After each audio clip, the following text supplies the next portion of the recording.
우리 하나님 말씀은 열왕기하 7장 1절부터 20절 말씀인데요. 너무 길기 때문에 제가 보자꾸는 부분만 봅시다. 먼저 1절에서 2절 말씀, 그 다음에 6절, 7절 말씀, 9절에서 10절 이렇게 한 절씩 우리가 교도하기를 원하는데요. 자, 열왕기하 7장 1절 말씀을 제가 먼저 봅니다. 571페이지 있습니다. 엘리사가 이르되 여호와의 말씀을 들을지어다. 여호와께서 이르시되 내일 이맘때에 사마리아 성문에서 고운 밀가루 한 서알을 한 세겔로 매매하고 보리 두 서알을 한 세겔로 매매하리라 하였느니라. 그때 왕이 그의 손에 의지하는 자 곧 한 장관이 하나님의 사람에게 대답하여 이르되 여호와께서 하늘에 창을 내신들 어찌 이런 일이 있으리요 하더라. 엘리사가 이르되 내가 내 눈으로 보리라. 그러나 그것을 먹지는 못하리라 하니라. 자, 6절 봅니다. 이에 주께서 아람 군대로 뱅거 소리와 말소리와 큰 군대의 소리를 듣게 하였으므로 아람 사람이 서로 말하기를 이스라엘 왕이 우리를 치러하여 헷 사람의 왕들과 애굽 왕들에게 갑을 주고 그들을 우리에게 오게 하였다고. 해질 무렵에 일어나서 도망하되 그 장막과 말과 나귀를 버리고 진영을 그대로 두고 목숨을 위하여 도망하였습니다. 그 나병한 자들이 진영 끝에 이르자 한 장막에 들어가서 먹고 마시고 거기서 은과 금과 어복을 가지고 가서 감추고 다시 와서 다른 장막에 들어가 거기서도 가지고 와서 감추니라. 나병 환자들이 그 친구에게 서로 말하되 우리가 이렇게 해서는 아니 되겠도다. 오늘은 아름다운 소식이 있는 날이거늘 우리가 침묵하고 있도다. 만일 밝은 아침까지 기다리면 벌이 우리에게 미칠지니 이제 떠나 왕궁에 가서 알리자 하고. 가서 성문 문지기를 불러 그들에게 말하여 이르되 우리가 아람진에 이르러서 보니 거기에 한 사람도 없고 사람의 소리도 없고 오직 말과 나귀만 매여 있고 장막들이 그대로 있더이다 하였는지라. 16절 시작. 백성들이 나가서 아람 사람의 진영을 노략한지라. 이에 고운 밀가루 한 스아에 한 세겔이 되고 보리 두 스아가 한 세겔이 되니 여호와의 말씀과 같이 되었고. 왕이 그의 손에 의지하였던 그의 장관을 세워 성문을 짓게 하였더니 백성이 성문에서 그를 밟으며 하나님의 사람의 말대로 죽었으니 곧 왕이 내려왔을 때 그가 말한 대로라. 하나님의 사람이 왕에게 말한 바와 같으니 이르기를 내일 이맘때에 사마리아 성문에서 보리 두 수알을 한 세겔로 매매하고 고운 밀가루 한 사알을 한 세겔로 매매하리라 한즉. 그때 이 장관이 하나님의 사람에게 대답하여 이르되 여호와께서 하늘에 창을 내신들 어찌 이 일이 있으라 하며 대답하기를 내가 내 눈으로 보리라. 그러나 그것을 먹지는 못하리라 하였더니 그의 장관에게 그대로 이루어졌으니 곧 백성이 성문에서 그를 밟음에 죽었더라. 아멘. 아멘. 할렐루야. 아멘. 여러분 명절들 가지도 못하고 오지도 못하고 그런 와중에 어떤 분들은 살짝 숨어서 가족이 만나고 참 안타깝은 지난 명절이었지만 여러분 은혜 가운데 잘 보내셨는지요? 대답 안 하는 거 보니까 별로인가 봐. 우리가 살다 보면 힘든 일이 없으면 좋겠지만 힘든 일은 언제나 있습니다. 그 힘든 것을 어떻게 바라보느냐의 차이뿐이죠.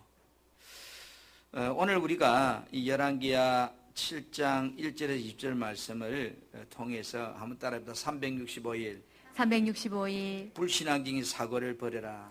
불신앙적인 사고를 버려라. 아멘. 아멘. 사람은 동물하고 달라서요, 새해가 되면 새로운 계획을 세우고 새로운 소망을 가지려고 합니다. 여러분도 그렇죠? 하나님께서 우리들에게 뭐라고 말씀하실까요? 사람을 의지하지 말라고 그래요. 예레미야 17장 5절 6절을 말씀해 보면 여호와께서 이렇게 말씀하시는데, 사람을 의지하며 육체를 자기 힘으로 삼고 여호와에게 마음을 돌린 사람은 여기 저주를 받을 것이라 이래요. 사람 의지하지 않고 사는 인생은 6절에 또 이어서 계속 말씀합니다. 사람을 의지하고 살다 보면 어떻게 되는가? 그 인생이 사막의 키 작은 나무처럼, 사막에는 물이 없기 때문에 자랄 수가 없잖아요. 사막의 키 작은 나무 같아서 좋은 일이 찾아도 보지 못하고, 그들은 아무도 살지 않는 소금 땅 항무지에 살게 될 것이다. 이게 쉽게 말해서 사람 의지하는 자는 결국은 이런 인생을 산다는 거죠. 하나님께서 우리들에게 왜 사람을 의지하지 말라고 할까? 여러분, 금년에는 저도 그렇고 여러분도 그렇고 우리는 사람을 사랑하는 것은 무한정이지만 사람을 믿으려고 하고 의지하려고는 하지 말아야 되겠다. 이사야 2장 22절에도 너희는 인생을 의지하지 말라. 그의 호흡은 코에 있으니 셈할 가치가 없다는 거예요. 여러분, 그러면 어떻게 사는 인생이 복 있는 인생일까요? 하나님께 소망을 두고 사는 사람이 복 있는 인생이래요. 아멘. 시편 146편 3절에서 5절 말씀을 보면, 너희는 세상의 권력자들을 의지하지 말며 아무런 도울 힘도 없는 인간도 의지하지 말라. 하나님을 자기 도움으로 삼고 자기 하나님이신 그분 주님께 소망을 두고 사는 자들이 복이 있다. 이렇게 말씀하고 있습니다. 우리는 금년에 정말로 진짜로 하나님을 믿는 사람이 되었으면 좋겠어요. 아멘. 하나님의 약속의 말씀은 진짜로 이런 마음에 품고 순종할 수 있는 저와 여러분이 되었으면 좋겠습니다. 1년 365일 8760시간 정말로 행통의 삶을 살고 하나님과 동행하는 인생이 우리가 되는 해가 되었으면 좋겠어요. 자, 그런 사람이 되려고 하면 우리는 성령의 일하심을 믿고 불신앙적인 사고를 버려야 돼요. 신앙생활을 하면서 왜 말씀 앞에 우리가 아멘이 안 되는가? 왜 불신앙적인 사고를 가질까? 신앙생활에서 예수는 믿지만 이 성령론이 정립이 안 되면 모든 성경 말씀을 보아도 자신의 알레고리적인 개념에 빠져서 성경을 봅니다. 성경에 일어난 기적의 역사를 다 끝난 역사라고, 지금은 그런 역사는 일어나지 않는다고 믿기 때문에 끊임없이 불신앙이 그의 삶을 끌고 갑니다. 여러분, 히브리 13장 8절에 뭐라고 말씀하는가요? 예수 그리스도는 어제나 오늘이나 영원토록 동일하시다. 이 말씀 앞에 여러분이 아멘이 되는가요? 그러면 성경의 2000년 전의 역사도 오늘 이 아침의 역사도 동일한 말씀입니다. 성령의 역사를 무시하면 성경 말씀이 자신의 알레고리적인 신앙에 빠져서 아이고 웃기고 있네, 말도 안 되는 소리 하네, 오늘 또 목사님 뭐 헛소리 하네,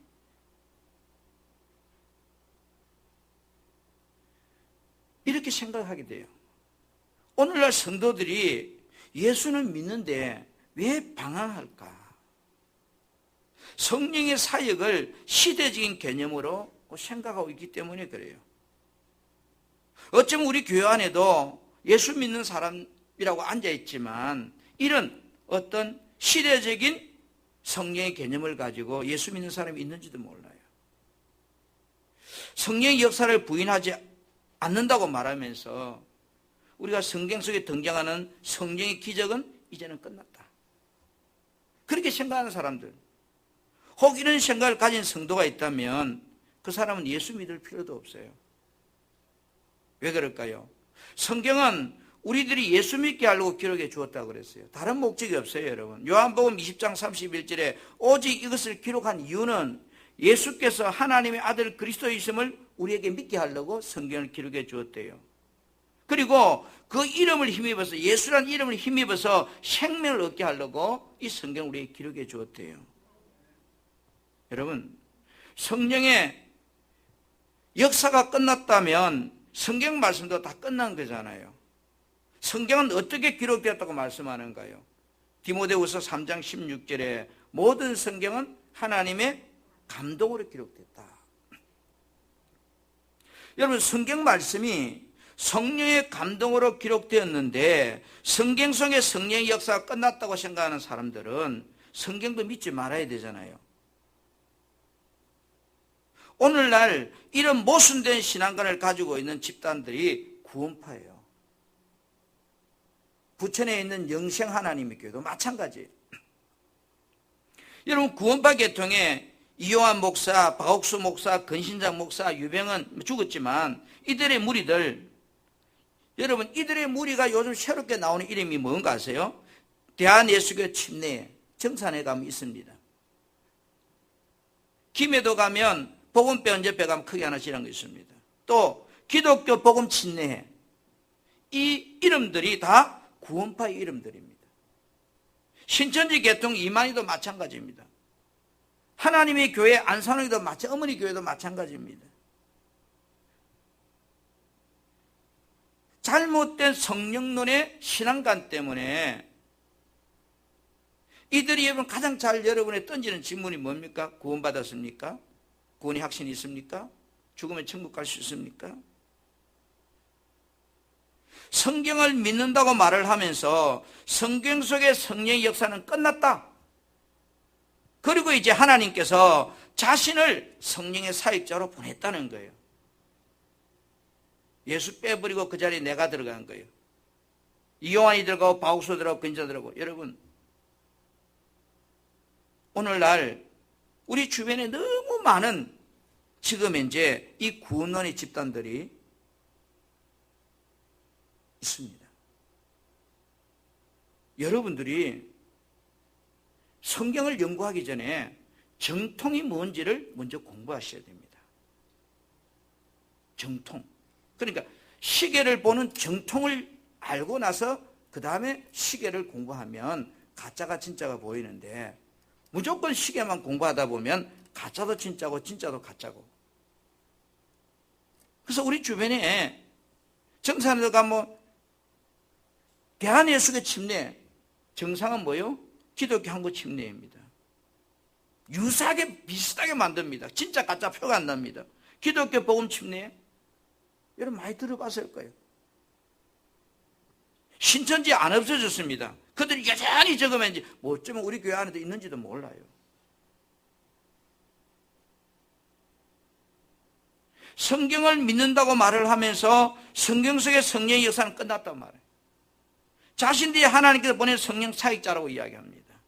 그중에 자유주의 신학을 공부한 목사들은요, 구원은 모든 종교에 있다고 범종교적 구원론을 주장합니다. 예수 믿다가 이단이 생기고 이슬이 생기는 이유는 무엇 때문일까요? 성경을 보는 기준이 성령 사역으로 보지 않고 인본적인 카테고리를 가지고 접근하기 때문에 그게 마치 아편처럼 옳다고 주장합니다. 성경 역사들이 하나님께서 하신 역사라면 성령을 통해 하신 역사입니다. 아멘인가요? 예수께서 사역의 기적의 현장도 예수님이 하신 것이 아니고 성령께서 예수님을 통해 하신 겁니다. 우리들이 하나님의 계심을 믿는 것도 구원받은 확신도 나의 노력과 나의 의가 아닙니다. 성령께서 보증해 주시기 때문에 확신을 가지는 거죠. 고린도후서 1장 22절에 그가 또한 우리에게 인치시고 보증으로 우리 마음에 성령을 주셨다. 그런데 재미있는 것은요, 고린도후서 5장 5절에 이것은 우리에게 이루게 하시고 보증으로 성령을 우리에게 주신 이는 하나님이다 그랬어요. 그런데 하나님, 성령을 주신 분이 하나님이다. 하나님도 성령을 통해 일하신다는 거죠. 그것이 예수님도 하나님이지만 이 땅에 오셔서 성령을 통해 이해했었습니다. 오늘날도 우리들에게 일어난 능력의 역사들도 성령을 통해서 일어나고 있습니다. 왜 예수님께서 사도행전 1장에 성천하시기 전에 제자들에게 성령 받아야 된다고 했을까요? 아버지의 약속은 성령을 받아라. 그렇지만 나가지 말라는 겁니다. 왜? 주님의 재림 때까지, 주님이 언제 이 땅에 재림하실지 모르지만 그 재림 때까지 성경의 능력은 성령을 통해서 사역하게 돼 있다. 그렇기 때문에 예수님께서 성령 받지 않고는 예루살렘 떠나지 말란 말은 성령 받지 않고는 성령 받지 않는 이 말은 성령의 사역이 인정되지 않는다 그런 뜻이에요. 하나님의 능력은 여러분 믿든지 안 믿든지 성령을 통해서 일어난다는 그런 뜻입니다. 왜 제가 오늘 말씀을 드리기 전에 이 말씀을 여러분에게 전하는가 하면 오늘 읽은 말씀도요, 말도 안 되는 소리예요. 인간의 관점을 본다면 금년에 저와 여러분이 같이 나누고 있는 말씀들은 열말까지 마찬가지일 겁니다. 인간의 눈으로 본다면 말도 안 되는 말씀, 그걸 믿으라고 우리 보고? 여러분 믿으시는가요? 오늘 이 말씀도 나중에 정리해보세요. 믿으시는가요? 오늘 본문의 말씀은 열왕기하 6장 8절부터 읽어야 되는 말씀이에요. 그래서 7장 20절까지가 한 사건의 이야기예요. 우리는 오늘 열왕기 7장 1절부터 20절 말씀을 보면서 이 사건의 배경을 알려고 한다면 먼저 열왕기하 6장 8절부터 다시 보아야 돼요. 시간이 없어서 우리가 보지를 못했어요. 열왕기하 6장 8절 이하의 말씀을 보면 아람 왕이 이스라엘을 치려고 계획을 세우고 끊임없이 이스라엘을 지금 이제 쳐들어오려고 하는데 번번이 실패해요. 망신만 당해요. 그래서 왕이 생각하기를, 야, 신하들의 우리 안에 이스라엘의 첩자가 있다. 그렇게 왕이 말할 때 아람에게 신복의 한 사람 신하가, 왕이요, 우리 안에 첩자가 있는 것이 아니고 이스라엘 선지자 엘리사가 우리가 계획하는 걸 미리 다 알고 이스라엘 왕한테 다 가르쳐 줘가지고 우리가 가기 전에 다 대비해버리기 때문에 우리가 이길 수가 없는 겁니다. 자, 이 말을 들은 아람 왕이 그러면 엘리사를 잡아 죽여야 되겠다 생각하는 거예요. 그래서 엘리사가 머물고 있는 도단성을 밤에 가서 군사를 가지고 에워쌉니다. 엘리사의 시종이 아침에 일어나 보니까 어때요? 자기 성 주변에 아람 군대가 겹겹이 쌓여 있는 거예요. 그래서 딸려 들어와서 이야기하면, 성경님 큰일 났습니다. 지금 아람 군대들이 우리를 둘러싸고. 그때 엘리사가 기도하면서 이 종의 눈을 뜨게 합니다. 종의 영적인 눈을 열리니까 하나님의 천군 천사가 아람 군대를 둘러싸고 있는 모습을 보게 됩니다. 그리고 엘리사가 또 기도하자 이 모든 아람 군대의 눈이 다 멀어버립니다. 그래서 이 아람 군대를 끌고 어디로 가는가 하면 사마리아 성으로 들어갑니다. 사마리아 성에 들어가서 이제 그 이스라엘 왕 앞에 갑니다. 그럼 이스라엘 왕이 묻습니다. 아버지, 이들을 다 죽여버릴까요? 죽입시다. 왕이 그래요. 그러니까 엘리사가 아니다, 죽이지 마라. 죽이지 말고 이들에게 밥과 물을 마시는 걸 잔뜩 실컷 먹게 하고 잔치를 베풀어서 아람 군대로 돌려보내라 이래요. 그래서 왕이 이 엘리사의 말대로 자기들을 늘 치들어오는 아람 군사들에게 잔뜩 잘 먹여서 이제 그 23절에 보면 다시 아람 나라로 돌려보냅니다. 그리고 한동안 이제 전쟁이 없어졌어요. 평온해졌어요. 그러던 어느 날 오늘 본문이 등장하는 겁니다. 아람 왕 베나닷이 은혜를 배신하고 다시 이스라엘을 침공하여 들어와서 사마리아 성을 포위한 겁니다. 이게 오늘 본문의 말씀이에요.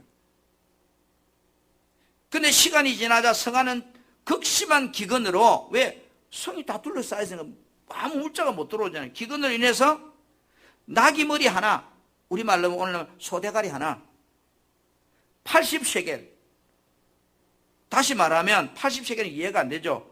당시 근로자의 321분 1당. 여러분, 소머리 하나에 1년 동안 일해야 벌여서 모은 돈하고 갖다 생각해 보세요. 그리고 이런 비둘기 똥이라 불리는 여물지 않는 덜콩을 이야기하거든요. 이 덜콩 한 홉에가 얼마 돼요, 여러분? 이 덜콩 한 홉에 5세겔. 이 말은 뭐예요? 노동자가 20일 동안 일을 해야 덜콩 한 홉 살 만한 정도로 물가가 폭등해 버린 거예요. 그것도 모자라서요, 부모가 자식을 잡아먹는, 서로 내 자식, 네 자식 잡아먹는 이런 아비규환이 이 예루살렘 사마리아 성 안에 일어난 거예요, 지금 이제. 자, 여러분, 이렇게 되자 이스라엘 왕이 전에 아람 군대에 그들을 살려보내게 하신 엘리사 때문이라 생각하고 신하를 보내서 엘리사를 죽이라고 명령합니다.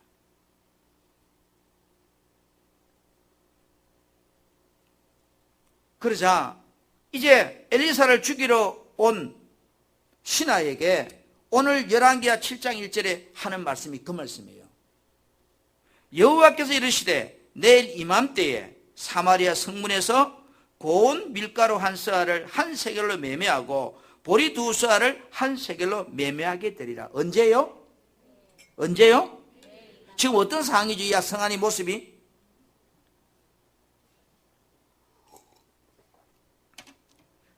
덜콩 한 홉에 장정이 20일 동안 일을 해야 벌은 돈을 가지고 살 수 있는 양. 내 자식 삶아 먹고 네 자식 삶아 먹는 상황이 지금 이 상황이에요. 그런데 내일이 되면, 오늘 지금의 이 왕의 신하를 보는데 내일 지금 찾아온 이 시간, 내일 정확하게 말하면 24시간 뒤에 가루 한 스아는요 7.3리터예요. 약간 8리터예요. 그런데 이 밀가루 8리터면 제법 많은 양이잖아요. 그런데 뭐라고 그런가 하면 한 세겔, 5세겔이 20일이라면 한 세겔이면 여러분 며칠의 땅인가요? 정말로 요만한 덜콩 한 홉이 21일 일을 해야 되는 돈을 줘야 되는데 밀가루 거의 반푸대를 한 이틀 일하면 먹을 돈을 주고 살 수 있다? 언제가 되면? 내일 이맘때 되면. 이 말은 이 밤이 지나면 식량이 넘쳐나서 모든 가격이 폭락하고 식량이 헐값으로 된다는 겁니다. 누가 여러분에게 이런 말을 한다고 해보세요. 누가 여러분이 현실적으로 말도 안 되는 이 같은 말을 여러분에게 한다고 하면 여러분 어떻게 하실래요? 그래서 제가 서두에 성경의 역사는 성경으로 끝났다고 생각하는 사람들은 예수 믿을 필요가 없는 겁니다. 옆에서 엘리야가 하는 말을 듣고 있던 한 장관이 여러분 뭐라고 그랬어요? 똑같은 것 같아. 7장 2절 말씀 봅시다. 오늘 열왕기하 7장 2절 말씀. 시작. 그때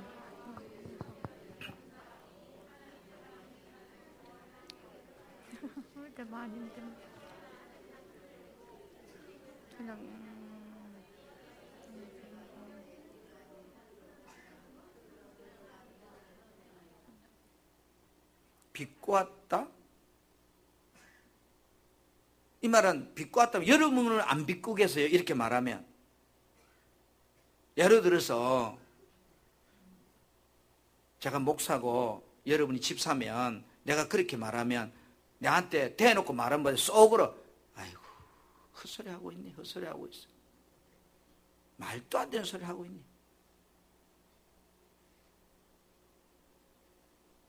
설령 주께서 하늘 창고 문을 열고 곡식을 쏟아 붓는다고 해도 어찌 이런 일이 일어날 수 있겠어? 여러분은 어떻게 생각하세요? 여러분들 생각도 이 신하의 생각과 동참하지 않는가요?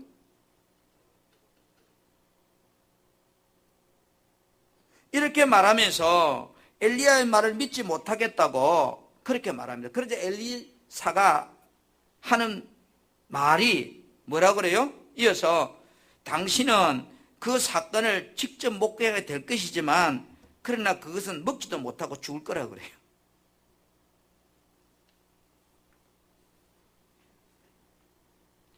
엘리사의 예언대로 다음 날 열왕기야 7장 16절 17절 말씀에 마침내 사마리아 성이 갑자기 회복되어 버립니다. 그리고 하나님 능력을 믿지 못한 장관은 백성들의 성문 문에서 밟혀서 죽습니다. 여러분, 2020년에 내 생각을 내려놓고 성령의 능력을 믿는 저와 여러분이 됐으면 좋겠어요. 오늘날까지 나는 몇 대째 예수 믿어서, 여러분 자랑하지 마세요. 목회 30년 자랑할 필요 없어요. 저는 엄마 뱃속에서부터 예수 믿었으니까 그래 따지면 66년을 믿은 거예요. 지겹도록 믿은 거예요.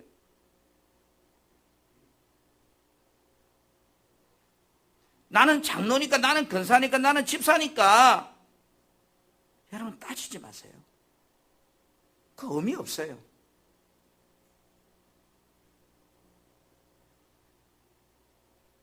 하나님의 말씀은 영생의 말씀이라 그랬어요.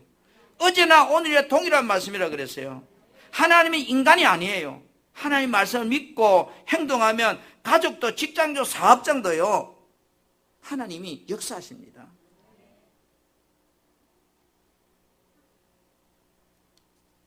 하나님께서 출애굽한 이스라엘 백성들이 약 200만이나 된다고 하잖아요. 이들이 지금의 40년 동안 시나이 반도 강야를 돌고 뺑뺑이 돌면서 하나님이 하루도 어기지 않고 먹을 만나를 내려줘요. 그리고 고기 먹겠다 시작하면 메추라기를 주어서 실컷 지겹도록 먹게 해요. 물이 없다면 반석에서 물이 나게 해줘요. 참으로 안타까운 것은, 그런데 일이 조금만 힘들면 하나님의 능력을 인정 안 해요. 안 믿어요. 그래서 하나님께서 이렇게 말씀해요. 10편 95편 10절에 내가 40년 동안 그 세대로 말미암아 근심하여 이르기를 그들은 마음이 미혹된 백성이라 내 길을 알지 못한다. 다시 말해서 하나님께서 오죽하면 40년 동안 그들이 나의 근심거리가 되어서 한 번도 내가 편할 날이 없었다 그래요. 혹시 하나님이 여러분 때문에 편할 날이 없는지, 여러분 때문에 하나님이 편안히 하시는지 한번 생각해 보셨는가요? 여러분이 하나님을 안 믿는다면 하나님이 여러분을 안 편한 거예요. 신앙생활 자신의 노력으로 하는 사람은요, 짐단나게 애쓰고 힘쓰면서 왔다 갔다 해도 여전히 뭐요? 힘들어서 다람쥐 쳇바퀴 돌다가 끝나버려요.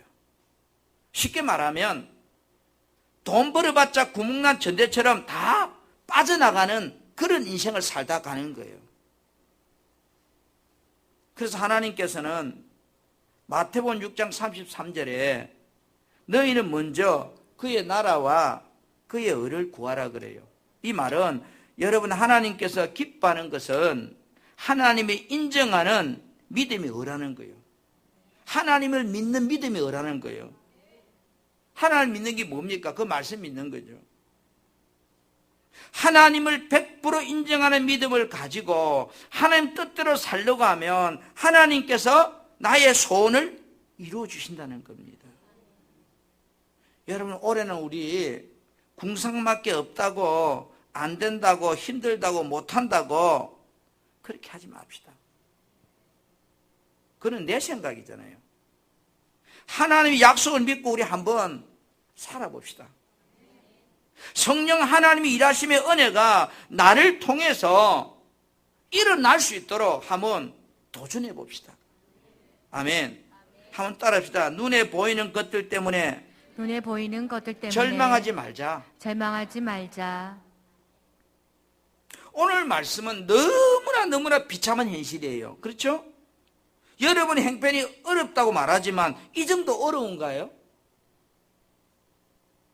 자, 열왕기야 6장 29절 말씀을 같이 화면을 보면서 한번 우리 합독합시다. 시작.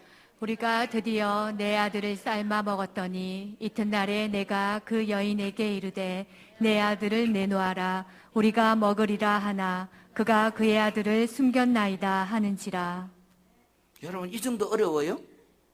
여러분 자식을 삶아 먹을 마치 여러분 사는 게 어려워요? 이 정도는 안 어렵잖아요. 혹시 여기 굶어 죽은 여러분 가족이 있는가요?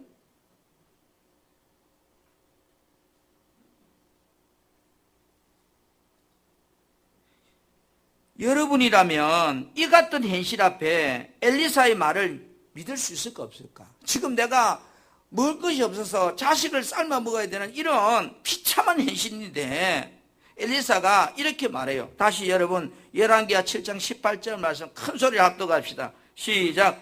하나님의 사람이 왕에게 말한 바와 같으니 이르기를 내일 이맘때에 사마리아 성문에서 보리 2수알을 한 세겔로 매매하고 고운 밀가루 한 사알을 한 세겔로 매매하리라 한즉. 아멘. 아니 지금 내가 내 아이를 삶아 먹어야 되는 상황인데 이 밤이 지나고 나면 사마리아 성에 곡식이 차고 넘쳐서 밟고 다닐 정도로 흔해 빠지게 된다. 그렇게 말하는 지금 이제 엘리사의 말을 여러분 믿겠는겨? 나는 목사니까 믿어. 나는 집사니까 안 믿어. 여러분 그게 아니에요. 이성적으로 말이 안 되는 거예요. 목사든 장로님이든 이성적으로 이 사건은 말이 안 되는 거예요. 그래서 제가 여러분에게 서두부터 하는 말씀의 의도가 여러분 알레고리적인 개념을 이제 버려야 돼요. 내일 이맘때 히브리 성경을 찾아보니까 카에트 마하르 이랬던 얘기가 났어요. 마하르란 말은 내일이라는 뜻이고 카에트란 뜻은 특별한 시간의 때 이 말입니다. 특별한 시간의 때. 그럼 우리는 몰라요. 하나님께서 특별한 때를 만든다 이 말이에요. 엘리사의 예언은 절망이 극에 달한 상황에서 뭐라고 그래요? 내일의 소망을 좀 이야기하고 있어요.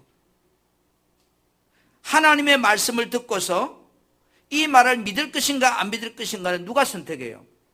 내가 선택해요. 오늘 이 선포되는 말씀도 믿을 것인가 안 믿을 것인가 여러분이 선택하는 거예요. 믿기 싫으면 말고 믿으면 내가 믿는 거 이런 거예요. 여기 앉아있다고 다 믿는 거 아니에요. 예언의 말씀은 당시 사마리아 형편을 고려할 때 말도 안 되는 말을 하고 있는 거예요.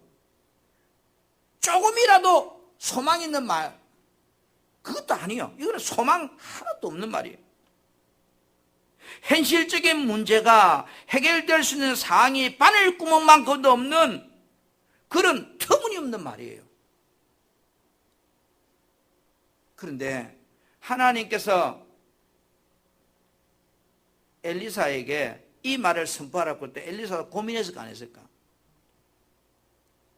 내가 만약에 엘리사라면 나도 고민했을 거예요. 이래가 내일 안 되면 어떻게 하지? 완전 쪽팔리는 거 아니냐? 사기꾼 되는 거 아니냐? 그런데 엘리사는 하나님이 그게 주신 성령의 인도하심을 따라 말하는 거예요. 성경에 어디 봐도 하나님이 엘리사야 이건 말해라 나다 그런 말 없어요. 성경을 어디 봐도 하나님 그렇게 말해요. 성령께서 내 안에 깨닫게 하고 마음을 주고 선포하게 하고 말하게 하는 거예요.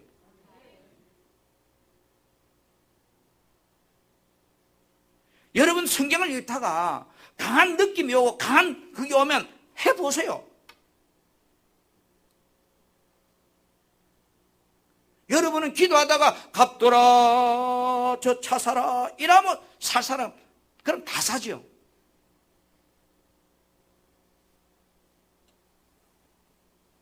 엘리사는 믿지 못하는 장관을 향해서 당신이 그것을 직접 내가 말한 것을 목격하게 될 것입니다. 그러나 그 어느 것도 당신은 먹지 못하게 될 것입니다. 여러분 부정적인 사람은요 망합니다. 엘리사는 삶의 소망이 완전히 사라진 절망적인 환경 앞에서 하나님 말씀을 의심하지 않고 그대로 선포했습니다. 왜? 하나님 말씀은 그 자체가 뭐요? 능력이고 그 자체가 하나님이시기 때문입니다. 그래서 요한복음 1절에 그죠? 그 말씀이 하나님이라고 하는 거예요. 말씀 한마디에 천지가 창조된 것이 하나님의 말씀입니다. 우리는 오늘 세상에 살면서 죽을 때까지 두 가지 음성을 날마다 듣고 살아요. 한쪽에 들려오는 소리는 하나님의 음성이고 다른 한쪽에 들려오는 마귀가 주는 현실적인 이야기들이에요. 근데 여러분, 어느 쪽에 여러분이 솔깃한가요? 현실적인 소리들이 더 크게 들리고 그것을 붙잡고 싶고 그래 따라가고 싶은 것이. 목사는 안 그렇고 집사는 그렇고 이럴까요? 아니에요.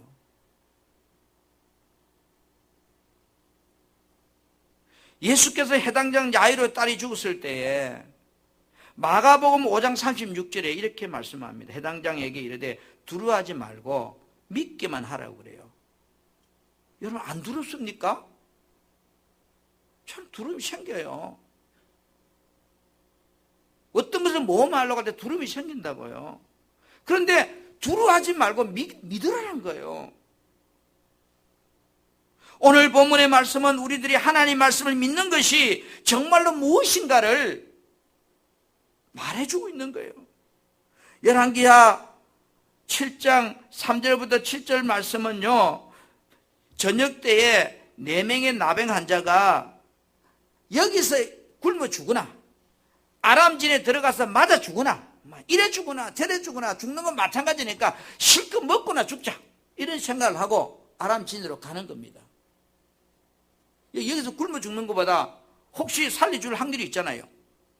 그 선택의 비중이 차라리 맞아 죽을 망정 거기 가서 살 확률이 있다고 생각한 거예요. 그래서 이들이 지금 이제 아람 군대에게 항복하기를 생각하고 죽는 심정으로 이제 아람 군대의 진으로 걸어갑니다. 4명이. 무슨 노래를 부르는지 모르겠어요. 무슨 노래인지 모르겠어요. 그런데 참 놀라운 것은 하나님께서 이들의 발자국 소리가 아람진의 군대 마차 소리같이 들리겠다는 겁니다. 이게 능력이에요. 나는 예를 들어서 꽃 예뻐 이렇게 이야기하는데 저쪽 사람이 듣기는 그거 먹으면 죽어 이렇게 들릴 수도 있다는 거죠. 여러분, 이게 이해가 되는가요? 지금 4명의 문둥병이 이래 죽으나 저래 죽으나 죽을 바에 아람진에 가서 항복해보자 하고 살라고 4명이 걸어가는데 노래를 부르는지 뭐였는지 모르겠어요. 그런데 저 아람진의 군사들과 왕이 들을 때 어떤 소리 들었다? 자, 열왕기하 7장 6절 7절 말씀 보겠습니다.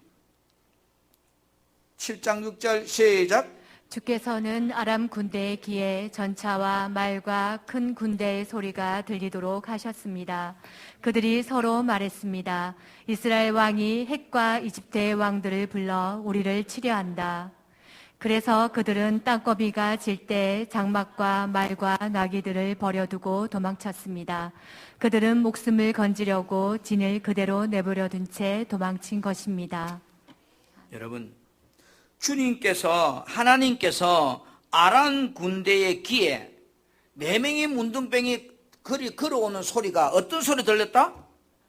전차 소리, 말 소리, 큰 군대가 움직이는 소리. 이게 여러분 가능한 이야기예요? 어떻게 생각하세요? 저는 여러분에게 이 말씀을 전할 준비하면서 여기에서 제가 물음표를 두고 한참 고민을 해봤습니다. 송승이라, 이게 가능한 이야기니? 너는 이것이 믿어지니?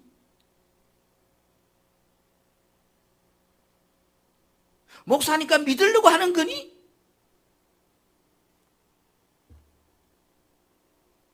왜 우리가 목사가 되고 장로가 되고 근사가 되고 집사가 돼서도 신앙생활이 방황하는가요?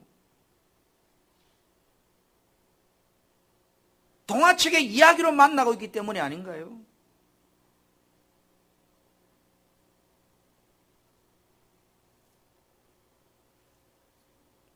(2021년도에) 엘리사의 예언대로 말씀을 우리도 한번 믿는 사람이 되자는 거예요. 목사니까 믿는 것이 아니고. 그래서 제가 따지지도 말고 묻지도 말고 한번 해보자. 해보가 안 된다고 하면 그만둬야 될 거 아니야.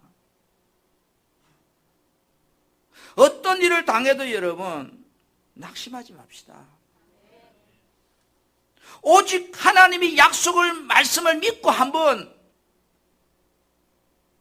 오늘 이 4명의 문둥병자가 이래 사나 저래 사나 죽는 건 마찬가지라면 밥이나 실금 먹고 죽자고 아람진으로 걸어갔대. 하나님은 그 4명의 문둥병의 발자국 소리를 저 아람진에 이해 안 되는 소리를 들리게 하셨다면 우리 인생도 하나님이 나를 바꾸려고 하면 가능하지 않겠나.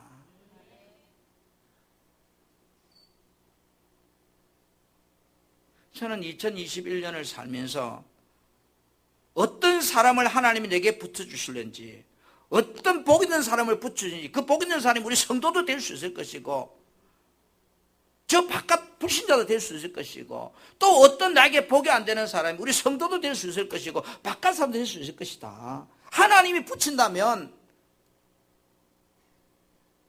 주여 나에게 복 있는 사람 붙여주세요.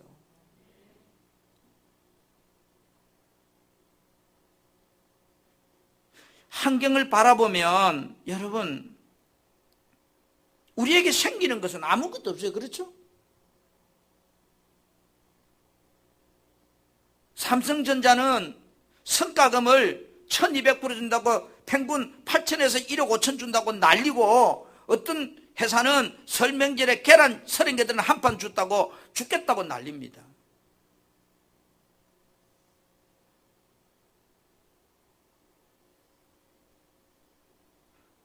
똑같이 다니는데 누구는 1억을 받고 누구는 계란 한 판 받고 여러분 그런 것 때문에 우리 낙심하지 맙시다. 중요한 건 나에게 하나님이 계신가 안 계신가 이거예요. 하나님이 여러분과 함께 하기를 원하시는 사람인가 아닌가가 더 중요한 거예요.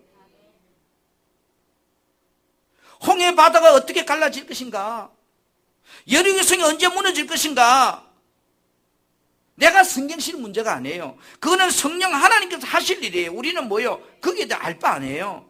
한 가지 분명한 것은 나는 약속의 말씀을 믿고 그 말씀대로 순종하느냐 안 하느냐가 내 문제지요. 여리고성을 안 도는 사람한테는 소망이 없을 것이고요. 여리고성이 무너지들 뭐합니까? 여리고성을 안 도는 사람은 소망이 없는 거지.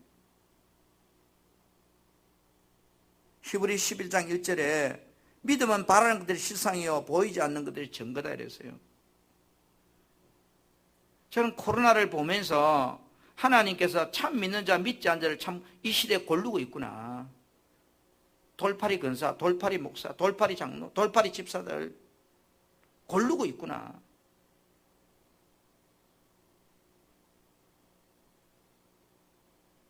한국교회 40% 교인이 없어졌대요.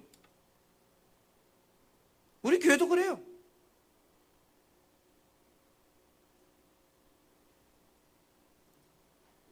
내일부터는 1.2단계 돼서 다시 원점으로 다 돌아옵니다. 여러분 그거 지키지 말라 이 말이 아니에요. 사회법도 지켜야 돼요. 그러나 신앙은 이러면 안 돼요. 자기들 생활은 다 싸돌이 다니고 근데 교회 가면 안 된다고 그래요. 교회만 가면 안 된다.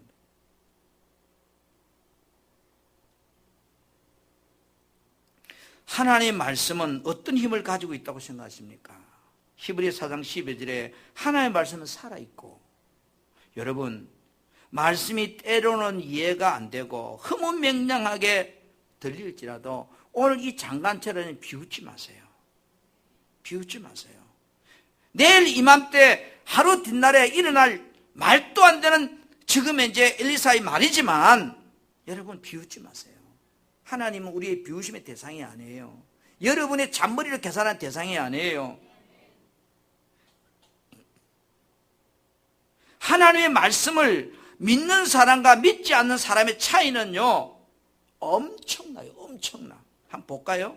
자, 에레미야 17장 5절에서 8절 말씀을 좀 떼어주세요. 같이 봅시다. 시작. 여호와께서 이와 같이 말씀하시니라. 무릇 사람을 믿으며 육신으로 그의 힘을 삼고 마음이 여호와에게서 떠난 그 사람은 저주를 받을 것이라. 그는 사막의 떨기나무 같아서 좋은 일이 오는 것을 보지 못하고 광야 간조한 곳, 건건한 땅, 사람이 살지 않은 땅에 살리라. 여보세요. 사람을 믿음에 육신의 힘을 삼고 여호와께서 떠난 사람은 저주를 받는데 그 삶이 뭐요? 거칠고 악하고 힘들고. 그런데 반면에 7절 시작. 7절 말씀. 시작. 그러나 물은 여호와를 의지하며 여호와를 의뢰하는 그 사람은 복을 받을 것이라. 계속 8절. 그는 물가에 심어진 나무가 그 뿌리를 강변에 뻗치고 더위가 올지라도 두려워하지 아니하며 그 잎이 청청하며 가무는 해에도 걱정이 없고 결실이 그치지 아니함 같으리라. 아멘. 여호와를 의지하며 여호와를 의뢰하는 사람은 복을 받을 것이다. 사람을 믿고 육신의 힘을 삼고 여호와를 떠난 사람은 저주를 받을, 복과 저주가 나옵니다.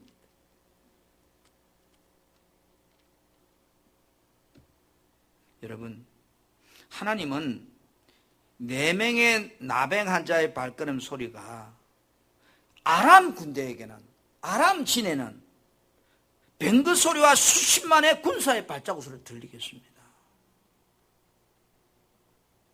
나는 지금 내걸어가는 소리인데 저기는 나는 여기서 아라고 소리칠 뿐인데 저쪽에서는 그 소리를 송승일이 도와줘야 되겠다고 들릴 수도 있습니다. 나는 힘들어서 주여라고 부르는데 저기서는 내가 송승일이한테 내가 도와줘야 되겠다 소리 들릴 수 있습니다.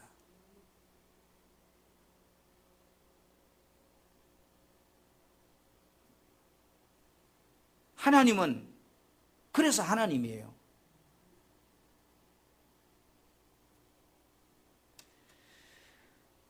올해는 말씀을 내던기치고 사람 쫓아다니지 맙시다. 그래서 이사야 2장 22절에 너희는 인생을 의지하지 말라. 10편 146편 3절에 세상에 힘이 있는 사람들을 의지하지 말라. 도울 힘이 없는 인생도 의지하지 말라.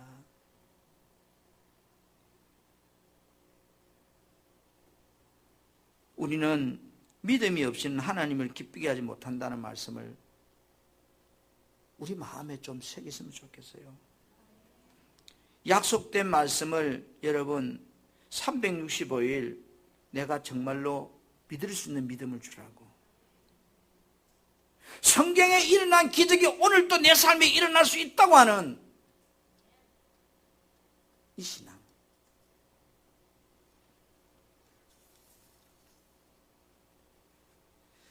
새해는 믿음이 여러분 성장되어져서 하나님의 복을 받는 그런 우리 한 해를 만들어 가야 돼요. 내 마음과 생각을 지키지 못해서 세월을 허송하지 맙시다. 사람 쳐다보지 말고 하나님 약속을 한번 우리 붙잡고 한번 해봅시다. 해봅시다.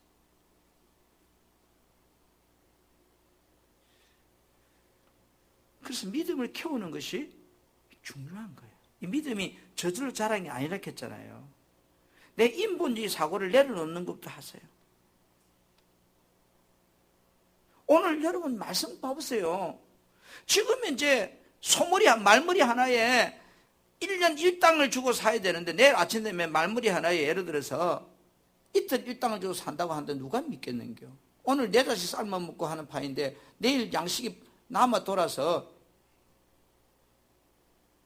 넘쳐난다면 누가 믿겠는겨? 그러나 여러분, 이 하나님 말씀은 하나님이 보증하시는 겁니다. 이거 솔직히 저도 목사지만 이 말씀을 믿는다? 이 말씀을 믿는다? 많은 딜레마가 생깁니다. 믿을만 해야 믿지. 그런데 여러분, 하나님을 안 믿으려고 말든지 믿으려고 하면 이것도 같이 믿자 이 말이야. 응? 예수를 안 믿으려면 그만두든지 예수를 믿으려면 이것도 같이 믿자 이 말이에요. 구원파처럼 하나님은 믿고 예수는 안 믿고 지가 무당도 하나님 믿어요. 하나님은 다 믿어요. 그 영생교도 보세요. 영생교 하나님 교회라 적어놨잖아요. 이 고속도로 넘어가다 보면 기쁨의 교회 있죠. 다 그 구원파잖아요. 근데 구원파가 어느 날 힘이 많아지면서 그들의 진리가 마치 옳은 것처럼 성경의 성령에서 끝나고 이제 자기들이 그 일을 하는 성령의 매개체처럼.